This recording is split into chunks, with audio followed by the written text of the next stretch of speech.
Olá, Leonardo, é um prazer ter você aqui conosco na Bradesco Esportes FM, você que é diretor executivo de base do Buriram United, que, para quem não conhece, é um time da Tailândia e o atual campeão tailandês. Eu queria começar a nossa entrevista, Leonardo, primeiro te dando as boas-vindas aqui na Bradesco Esportes FM e começar falando justamente do seu cargo, que é de diretor executivo de base. Hoje, esse cargo de diretor executivo dentro de um clube de futebol tem grande prestígio. Hoje a gente ouve muito falar e dá muita importância para os homens que fazem essa função de diretor executivo, mas geralmente é na função de diretor executivo do time principal das equipes. Eu queria começar essa entrevista fazendo uma pergunta em relação ao diretor executivo de base. Qual é a principal diferença que você tem para um diretor executivo de base para o diretor executivo de futebol profissional? Quais são as semelhanças e quais as diferenças nos aspectos em que o que você, como diretor executivo de base, é responsável, é o encarregado de fazer? Obrigado, Rafael. Obrigado aos ouvintes aí da Bradesco FM Esportes. Tá? É um prazer poder estar falando com vocês. Existem realmente algumas diferenças com relação à parte de direção executiva no time profissional. Né? A principal delas hoje aqui, principalmente na Tailândia, né? A gente está vindo aqui do Catar para a Tailândia, para o Buriram United, que é o time que é o maior até da Tailândia, um dos maiores da Ásia, está entre os 10 da Ásia. A principal função hoje nossa aqui é a organização de todo o departamento de base, né? Porque anteriormente a base aqui do clube era comandada por espanhóis, mas eles não eram especificamente diretores, eles eram responsáveis mais pela parte de treinamento. E eles eram treinadores, na realidade, que comandavam a academia. A gente, por ter essa experiência, tanto dentro de campo e recentemente também fora do campo, com algumas equipes, e principalmente após ter terminado o curso de gestão, marketing e direito no esporte pela FIFA, né, que é o curso de FIFA Master, a gente recebeu o convite de vir para cá e desenvolver todo esse trabalho de organização aqui na base, que além de você organizar as funções, o organograma de toda a base do clube, a gente também é responsável por organizar as metodologias de treino de cada equipe. Ou seja, você preparar as linhas de trabalho de cada equipe, o objetivo de cada equipe. Por exemplo, nós aqui trabalhamos do sub-19 até o sub-7. E pela primeira vez aqui um clube da Tailândia tem essa categoria sub-7, sub-9, sub-11. Nós viemos aqui para fazer um trial, por exemplo, trial que a gente chama aí no Brasil, o nome popular é peneira. A gente organizou toda essa peneira para trazer jogadores para o clube com 3.000, uma média de 3.500 pessoas inscritas, para justamente organizar toda essa base do clube. Nós fizemos um mapa aqui para o clube, para ver em que posições eles estavam carentes, de jogadores locais. Existiam algumas categorias que tinham jogadores, por exemplo, de último ano, você não tinha o primeiro ano, você não tinha uma sequência de trabalho. A gente veio para justamente organizar isso, avaliar os treinadores locais e também prepará-los, realizar cursos, realizar clínicas, realizar seminários, para não só preparar os jogadores, mas como também os treinadores locais. Eu acho que um grande problema nas divisões de base hoje, as pessoas falam tanto de que o Brasil precisa, eu vou usar como exemplo o Brasil, você precisa melhorar o processo de formação, mas necessariamente esse processo de formação passa por você também melhorar os treinadores do futebol brasileiro, para acabar com aquela visão de que a pessoa que foi só ex-jogador, eu fui ex-jogador, eu parei de jogar, virei treinador, mas quem é que vai ensinar esses treinadores? Você tem que também trazer pessoas capacitadas com experiência para que possa ensinar também os treinadores, para que daqui a 4, 5 anos esse trabalho saia de maneira correta e o clube não gaste tanto com contratações na equipe profissional. E eu queria saber, uma dúvida é justamente isso que você estava falando a respeito do futebol brasileiro, que você citou como exemplo.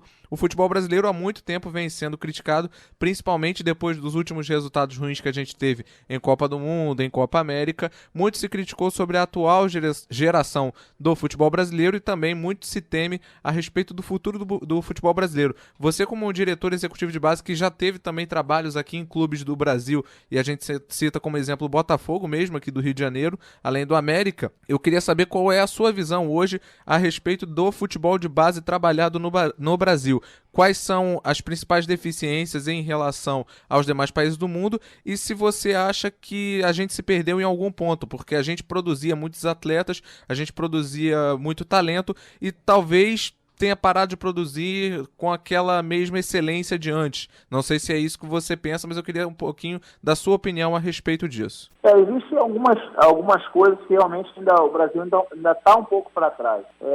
Por exemplo, eu acho que o grande problema hoje do futebol brasileiro é envolver a política com o futebol.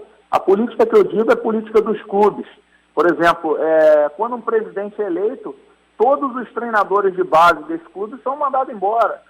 Então, aí acontece uma nova contratação, você contrata novos treinadores, muda toda a filosofia de trabalho desse clube em virtude da política. Eu acho que isso é um primeiro grande problema das equipes do futebol brasileiro. O segundo problema é realmente essa falta de preparo, tanto dos profissionais, lógico que melhorou um pouco, mas ainda está muito atrás dos profissionais que comandam esses jogadores nas divisões de base, os profissionais que são responsáveis pela parte técnica, tem que haver um intercâmbio maior entre esses profissionais. Hoje o intercâmbio entre eles é só troca de emprego, um vai para cá, vai colocar o outro. Eu acho que o intercâmbio que a gente fala é troca de informações, não só com profissionais brasileiros, quanto profissionais que trabalham no exterior. Aqui a gente trabalha no Burirão United, eu estou constantemente em troca de informações com profissionais da Espanha, profissional da Inglaterra, profissional da Austrália, profissionais do Japão, buscando informações e trocando essas informações. O brasileiro, ele é muito fechado com relação a isso ainda. A mente é um pouco fechada, porque ele fica com medo de perder o emprego, ele acha que o profissional que está entrando em contato de fora que é o lugar dele. Na realidade não é isso. Isso aqui é normal, a troca de informações aqui no exterior já há longo tempo.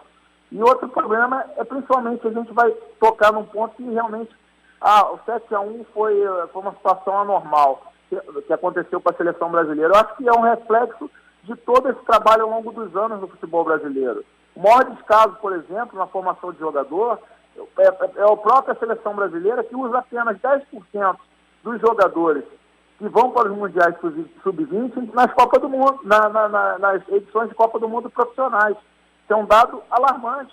Se usar 10%, jogadores do sub-17 algumas vezes são campeões mundiais, jogadores sub-20 são campeões e somente 10% são utilizados nos times profissionais, nas seleções profissionais do Brasil. Por exemplo, a Argentina, em 1995, começou um projeto de unificar todo o trabalho de divisões de base com José Pekerman, que poucas pessoas sabem. E com isso, depois de 95, a Argentina conquistou 4 títulos mundiais sub-20, 2 ouros olímpicos e tiveram diversos jogadores revelados. Maxi Rodrigues, Messi, Agüero, Gago, Palheta, Lavezzi, Di Maria, Romero, todos esses tiveram pelo menos uma das 4 conquistas dos mundiais da Argentina. Então a gente já está perdendo para a Argentina e já começa bem próximo. No nosso vizinho, um grande exemplo de sucesso, que é a Argentina hoje, que é a última vice-campeã mundial, mostra que já está mais à frente do que o próprio Brasil, que é um país que tem um acesso muito maior, essa possibilidade muito maior de sucesso, por ter as dimensões continentais. É um país enorme, você fala, é difícil controlar. Não é difícil controlar. Tudo depende de um trabalho realmente realizado em conjunto entre todos os clubes e, consequentemente, quem comanda a seleção brasileira. Me chamou a atenção um aspecto que você falou, que é justamente isso. A gente aproveita muito pouco a garotada das seleções de base, mesmo as seleções que são campeãs Mundial Sub-20, Mundial Sub-17, ou Sul-Americano Sub-20 e Sub-17, como você falou, a gente aproveita essa garotada posteriormente na seleção principal muito pouco, uma porcentagem muito pequena, de aproximadamente 10%, como você disse. Por que isso acontece? Porque essa garotada que ganha esses torneios, ou pelo menos disputa e muitas vezes chega bastante longe nesses torneios, acaba não conseguindo trilhar esse mesmo caminho na seleção principal. Por que isso ocorre? Eu acredito também que seja uma boa parte porque esses atletas saem muito cedo do Brasil. Mas existem pontos positivos e negativos. A saída do Brasil cedo é um ponto negativo, acredito eu. Mas se os clubes realmente investissem nas divisões de base, ele realmente poderia segurar muito mais esse jogador. O grande problema hoje é o clube não ter um centro de treinamento. Você vai aí, vou dar alguns exemplos aí, Vasco não tem um centro de treinamento, Flamengo não tem um centro de treinamento para as divisões de base, específico para as divisões de base. O Fluminense tem Xerém e parece que está fazendo agora profissional aí no Recreio. Botafogo não tem um centro de treinamento específico para as divisões de base. Então, quer dizer, eu estou usando como exemplo o Rio de Janeiro especificamente. Você vê que o investimento é quase zero. Se você comparar com o que se investe no time profissional, é quase zero. Então, quer dizer, isso é um ponto extremamente negativo. Agora, pelo lado positivo, o jogador sai mais cedo, ele vai para o exterior, onde no exterior o foco maior dele é o aprendizado da parte tática, porque no Brasil ainda se foca muito na parte técnica do jogador, o trabalho é muito técnico, muita coisa empírica ainda, mas aqui na Europa, quando eles vão para a Europa, para a Ásia, o foco maior realmente é na parte tática. O jogador que não cumpre a parte tática, ele é obrigado a sair, entendeu? O treinador tira ele de campo e ele não vai jogar, entendeu? Então, quer dizer, você tem alguns exemplos aí, o Oscar, por exemplo, no Chelsea, quanto tem evoluído depois da saída dele. Lógico que ele era um grande jogador, mas evoluiu muito mais. O próprio Neymar no Barcelona, você vê que ele se tornou um grande ídolo a partir do momento. Lógico, ele fez sucesso no Santos, foi uma grande estrela, mas ele realmente fala que ele aprendeu muito mais o futebol tático a partir do momento que saiu do Brasil. Então, quer dizer, ainda falta muito essa metodologia de trabalho, essa planificação do trabalho nas divisões de base e, acredito eu, até no profissional. E um dos grandes problemas, talvez realmente sejam, é essa instabilidade que existe aí no Brasil, principalmente, vou falar de divisões de base. Por exemplo, eu vou te dar um outro dado. Só em fevereiro de 2015, nas categorias sub-20 do Brasil inteiro, foram 57 dias, até 57 dias de 2015, foram 53 demissões de clubes da Série A. Isso aí estou falando da categoria sub-20, eu não estou falando de profissional, entendeu? Então, quer dizer, você vê, se 57 dias, 53 demissões, isso não afeta, o futebol brasileiro não está só atrasado no profissional, realmente atrasado com relação às divisões de base. Que eu falo atrasado é não manter um planejamento, você mudar esse planejamento toda hora de acordo com os resultados. Isso aí eu estou sendo específico, a questão de ser atrasado é com relação a quem dirige o futebol, os dirigentes de futebol. Eles não têm uma visão de trabalho a longo prazo. O longo prazo dele é até o próximo resultado. Não teve resultado, o treinador é trocado, entendeu? Pois é, esse é um outro aspecto que eu iria te perguntar, porque aqui muito se ouve em termos de críticas, quando a gente fala em base de futebol brasileiro, quando a gente fala na base dos clubes brasileiros de uma forma geral, a gente ouve muita crítica no sentido de que os clubes brasileiros, quando se trata de divisões de base, se importam demais com os resultados em campo, em ganhar torneios, em ganhar taças, copinhas e coisas do gênero, e acaba se preocupando de menos em revelar os jogadores, em revelar os atletas. Você pensa que é por aí também, ou a questão da competitividade e disputar esses torneios é realmente um aspecto importante para também a formação do atleta? Eu acredito o seguinte, na formação do atleta, quanto mais ele joga, é melhor. Tá? A experiência em torneios nacionais, em competições nacionais, é muito válida. E principalmente, se você trabalha num grande clube, nada impede de você formar e chegar até as finais. Não estou falando aqui de ser campeão, mas pelo menos chegar entre os 3 primeiros, chegar entre os 4 primeiros, o alvo tem que ser esse, realmente. Você pode formar e ter equipes competitivas. Você não vai formar jogadores toda hora, você perdendo para vários times, não tendo a competição, não tendo competitividade entre seus jogadores, você não acostumando o seu jogador a sentir o gostinho de ser campeão, tá? Eu acredito também que você pode formar e formar vencedores também. Só que alguns clubes grandes estão usando isso com grande desculpa. O objetivo é formar. É formar e não vem ganhando nada nos últimos anos. Disputam várias competições e não ganham. Ou seja, você não está formando gerações vencedoras também. Acredito que realmente, como eu falei antes, o jogador precisa jogar. Eu acho que é muito importante ele jogar o maior número de competições importantes, lógico, e principalmente ter esse intercâmbio internacional, você procurar fazer competições no exterior. O Fluminense vem fazendo isso muito bem. Quem está no Fluminense, se eu não me engano, é o Marcelo Teixeira, que é o gerente de futebol do Fluminense, vem fazendo um trabalho muito bom. Esse trabalho realmente, o Fluminense vem colhendo frutos ao longo dos anos justamente com isso.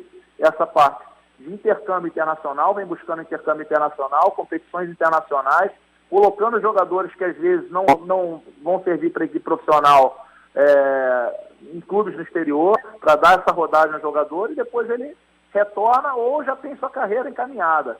Eu acho que o clube não tem que pensar só nessa formação, o objetivo é chegar no primeiro time. Você pode formar o jogador como um todo, se preocupar com um todo e segurar mais tempo esse jogador. Se esse jogador sabe que se ele não for para a equipe profissional, ele tem outras possibilidades através de parcerias com outros clubes, lógico que o jogador vai dar preferência sempre continuar no clube. E, Leonardo, uma outra dúvida que eu tenho é a respeito do seguinte: tem muitos pais que, ao saberem que, vou ser pai, eu tô esperando um filho, principalmente se for menino e tudo mais, que a mãe tá na gestação ainda, o cara já sonha que o filho dele vai ser jogador de futebol.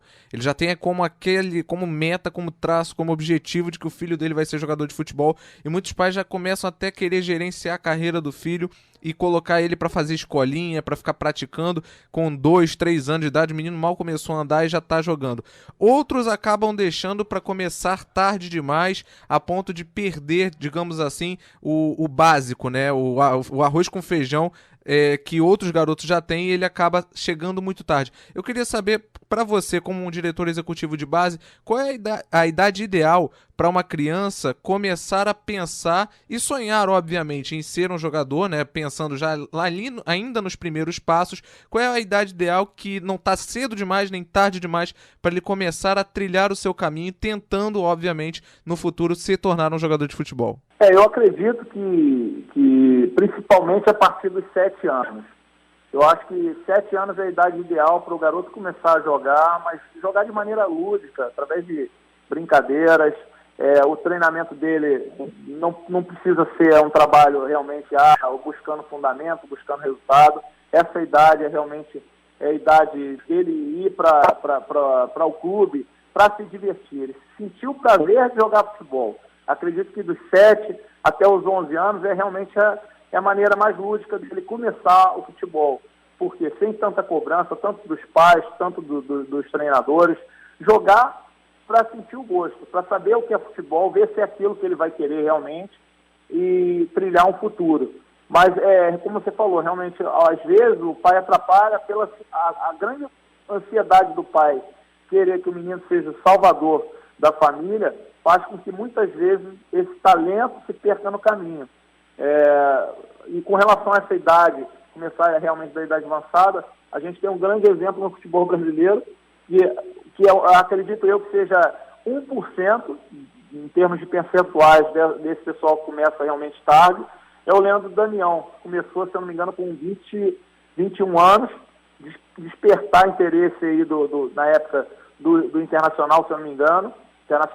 O Internacional levou ele para lá, foi Internacional Santos, eu não lembro agora, o primeiro clube dele como profissional. Foi o Inter. E foi descoberto, foi o Inter, né? Através de um futebol que ele estava jogando com os amigos, um dos olheiros do Inter viu e acabou levando ele pro Inter. Então, quer dizer, você vê que é um exemplo também, mas é muito difícil isso acontecer. Até porque eu acredito que o atleta, o garoto, o grande início de qualquer esporte não é necessariamente no clube. Começa na educação física escolar. O grande segredo do futebol, de qualquer outro esporte, é na educação física escolar. Acredito eu também que esse problema do futebol hoje seja um reflexo da política toda do futebol do Brasil, porque também se você tem bons profissionais, se tem professores bem remunerados, né, com relação à educação física escolar, você vai ter também bons desportistas. Você pode olhar, um exemplo é Cuba, que é minúsculo. Estou falando com relação à educação física, você vê que realmente você tem grandes atletas, porque a educação física escolar lá é forte. Existem os jogos interescolares, uma série de competições escolares que fazem com que esse atleta seja descoberto depois. Até para a gente fechar aqui a nossa entrevista, uma outra dúvida que eu tenho é em relação ao seguinte: muito se critica que hoje a garotada da base já não pensa mais, já não tem como principal objetivo, principal foco, no caso, quando eu me tornar um jogador profissional, eu quero atuar pelo meu time, eu quero ser ídolo do meu time, no caso do meu time aqui no Brasil, um Vasco, um Flamengo, um Botafogo, um Fluminense ou qualquer outro time aqui do Brasil, e muita garotada já pensando em Chelsea, em Manchester United, em Barcelona, Real Madrid, nesses clubes europeus, já pensando em ser um ídolo mundial nesses clubes europeus, e muito se critica que isso também está prejudicando o futebol brasileiro. Você que trabalha aí no exterior, trabalha no Buriram United, na Tailândia, e também já teve passagens por outros países, eu queria saber se isso também ocorre nesses países e até que ponto isso é benéfico ou então prejudicial para o desenvolvimento do atleta, ele já ter a cabeça dele como projeção grandes clubes europeus. Existe, assim, em tamanho menor, acredito eu, em tamanho bem menor, aqui com relação à Ásia, comparado com o brasileiro, acredito que é um tamanho menor. Porque, por exemplo, eu trabalhei no Catar recentemente, no Catar todos queriam sempre, primeiramente, o primeiro alvo é atuar pela equipe profissional. O sonho deles era esse.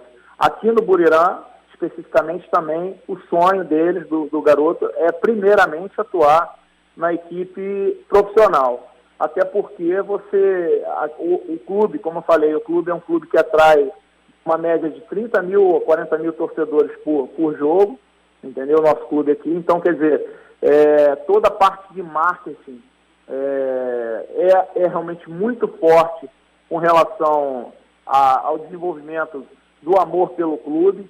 Aqui toda sexta-feira na cidade de Buriram, que são 5 horas de Bangkok, toda sexta-feira, que é véspera de jogo, todos os funcionários de repartições públicas são obrigados a utilizar a camisa do clube. Então, quer dizer, você já vê que para onde você vai, você tem aquele amor pelo clube. Eu acho que o futebol brasileiro ainda peca um pouco nesse sentido, com relação a despertar esse amor pelo clube, mas também em virtude de, como eu falei anteriormente, a política do clube. A política do clube não visa o investimento nas divisões de base. A partir do momento que você tem grandes ídolos, grandes jogadores saindo das divisões de base para jogar na equipe profissional, você atrai o foco para o desenvolvimento desse jogador. Os companheiros dele vão falar, pô, ele estava aqui e está jogando na equipe profissional. Já diferentemente do que vem acontecendo. Hoje o jogador no Brasil, dependendo da política do clube, né, a política de alguns clubes é a formação e venda de jogadores. A política de outros é aproveitamento dos jogadores. Por exemplo, hoje a política do Buriram após 4, 5 anos, você ter 40% desses jogadores formados nas divisões de base na equipe profissional. Nós tivemos um garoto aqui de 15 anos jogando na equipe profissional. Nós já tivemos garotos aqui de 18 anos jogando na equipe profissional do Buriram. Então isso mostra que o aproveitamento vem sendo feito. A gente pode achar, pô, é muito cedo, mas não é cedo se você vai jogar de repente uma partida que também é amistosa. Você pode começar a colocar esse jogador para ganhar experiência. Então, quer dizer, se ele tem qualidade, o clube tem que utilizá-lo. Eu acho que falta um pouco disso. Existe uma grande contratação de jogadores que não têm amor pelo clube, que realmente isso depois reflete na equipe profissional, de maneira que esses jogadores não têm uma boa campanha, daqui a pouco trocam de clube, estão beijando os clubes de outro clube, quando você poderia ter utilizado o jogador que foi formado na base, está há 4, 5 anos, que um amor é muito maior, vai dar, a gente chama, vai dar vida pelo clube, para que esse clube esteja bem colocado. Eu acho que falta isso ainda, falta essa visão ainda no Brasil. O Brasil muda muito, troca muito de jogador, você não tem... Antigamente você pegava os times de Vasco, Flamengo, você sabia a escalação do número 1 ao número 11, hoje você não sabe. Então, quer dizer, isso também pesa. Você pega hoje as equipes de Chelsea, Manchester, Barcelona, você sabe do número 1 ao número 11. Então, quer dizer, existe essa diferença. Essa troca também e contratações demais, elas são prejudiciais aos clubes. Ótimo, Leonardo, obrigado, viu, mais uma vez aqui por participar aqui conosco da Bradesco Esportes FM. Muito bacana esse papo que a gente pôde bater sobre as divisões de base, que é um assunto que gera muito interesse também da gente, não só aqui no Brasil, mas em todo o mundo.